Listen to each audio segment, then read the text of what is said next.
احنا عايزين نثني على هذا التقرير، وأيضا نوضح أن المغرب عملت ثورة في التنمية البشرية وثورة اقتصادية قادها ملك شاب هو جلالة الملك محمد السادس. هذا الرجل الذي ينظر خروجه من المغرب، فهو راهب من أجل دولته ومملكته المغرب. فسلاما وتحية إلى هذا الملك الشاب. إلى السيدة جلالة الملك حفظه الله، يجعل الشعب المصري جميعه ينحني له فخرا واحتراما. جلالة الملك كرم الله وجهه وحفظه من كل شر ومكروه، جعلنا جميعا في مصر نقف ساكتين صامتين هائبين الموقف، هائبين المشهد العظيم. جمال وحلاوة جلالة الملك جعلتنا جميعا نقف رجلا خلف رجل نقول عاش الملك، عاش الملك، عاش المغرب. فيديو جديد وموضوع جديد وخبر جديد مهم جدا جدا جدا يا صديقي العزيز. عن أي جمال سنتحدث؟ عن جمال دولة عظيمة أخرجت محمد السادس وأتباعه، ولا عن جمال أسلوب ورقي وذوقية محمد السادس وأبنائه، ولا عن جمال سيدي محمد السادس ابن المغرب البار العظيم ببلده، الذي عندما يخرج إلى بلد تنوبها من البركة الكثير والكثير. محمد السادس يا صديقي العزيز، والله جلالة الملك ملك ابن ملوك بالأفعال ليس بالمواليد والتواريخ، وبالمواليد والتواريخ قبل الأفعال. سمو الأميرة زوجته التي يعشقها الشعب المغربي. الحقيقة احنا كان لابد ان احنا نعرض هذه الطرق اللي عاملة زي الحرير. كل الطرق دي بنظام البي او تي، كلها طرق استثمارية، الدولة لم تتحمل فيها شيء، انما دي مستثمرين اقاموا هذه الطرق وبياخدوا عليها رسوم الى فترة زمنية محددة يستردوا فيها اموالهم المستثمرة، ثم تسلم هذه الطرق للحكومة المغربية بنفس الجودة اللي كانت عليها عند انشائها. نعم. حقيقة المغرب عندها فكر عربي أوروبي مختلط، في اختلاط في الفكر، فعلشان كده عندهم فكر متفتح.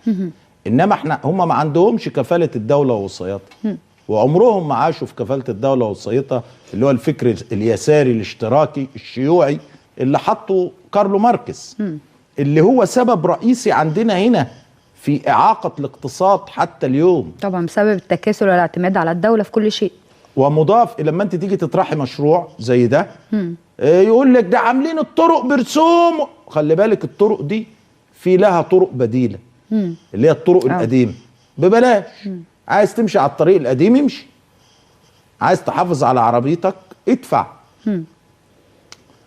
وكل الطرق دي مربوطة بالقمر الصناعي، المراقبة عليها بالقمر الصناعي، السرعات فيها محددة، كل الشوارع في المغرب بالكاميرات. كل ده اتعمل بالجهود الذاتية. فيولد الملك ملكا ويتربى في بيته ملكا ويزرع بقلبه ملكا فيتحدث ملكا. محمد السادس بجد والله العظيم خد قلب المصريين. الراجل اللي يشوف مظهره ويشوف طيبة قلبه ويشوف جماله وروحه العظيمة يفتكر آل البيت، يفتكر أولياء الله الصالحين المغاربة الكبار الكرام، يفتكر أمراء المؤمنين الذين ذرعوا وخلقوا وجعلوا من هذه الأرض نقطة لتحرير العالم كله. احنا مش ناسيين عندنا محافظة كبيرة عظيمة اسمها السويس. محافظة السويس اللي ما يعرفش تاريخها، كان هناك إحدى أولياء الله الصالحين في الأرض وإحدى المشايخ الكبار من أرض المغرب. خلي بالك اللي هيعرف القصة دي يبقى فعلا متابع ودارس تاريخ المغرب كويس.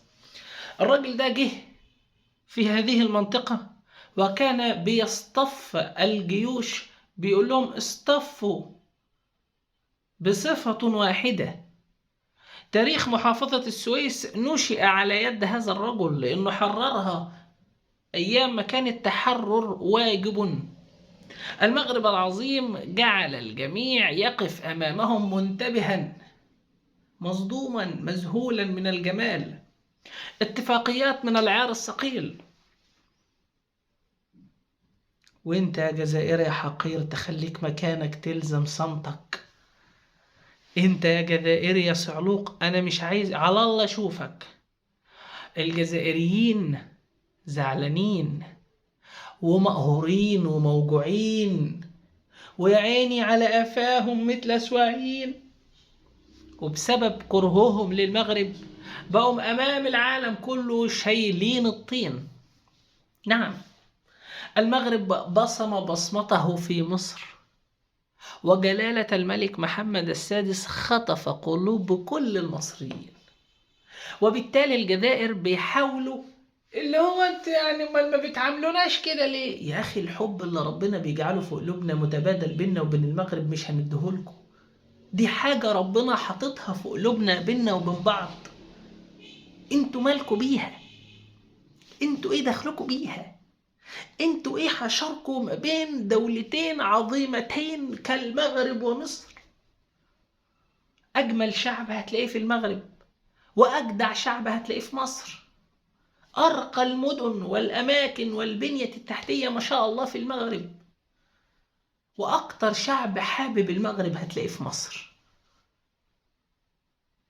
رئيس الجمهورية عبد الفتاح السيسي قال للناس اللي عايز يسلم على شخص طاهر القلب في زمن انتهى فيه طهارة القلب هيسلم على جلالة الملك محمد السادس.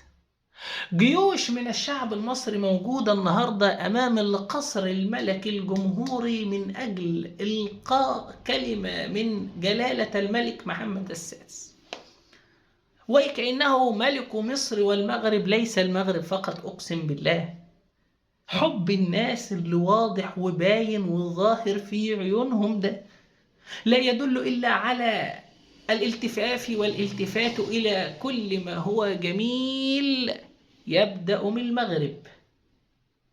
الشعب المصري كله واقف. أنا ذهلت، أنا نفسي كمصري ذهلت. إيه الجمال ده؟ إيه الحلاوة دي؟ إيه الروعة دي؟ إيه التحفة دي؟ إيه الجمال ده؟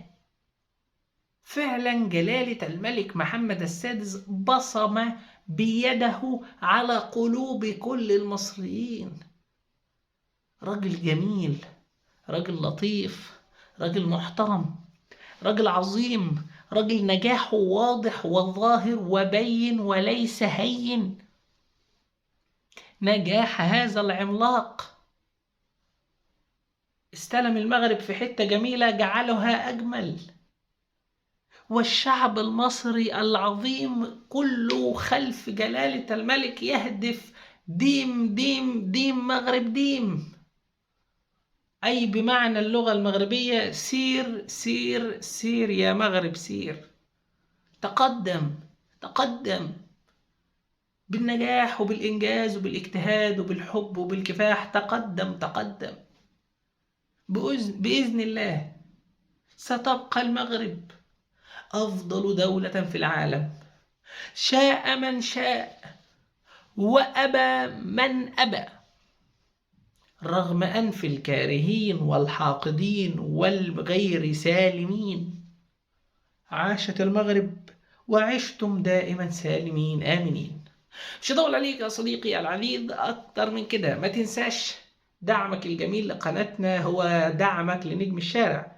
من غيركم نجم الشارع ما كانش هيبقى موجود في الشارع والله. فخدوا قلبي، وكل الشكر ليكم، كل الشكر لاخواتنا والحبايبنا. خدوا قلبي بطريقة تانية جميلة.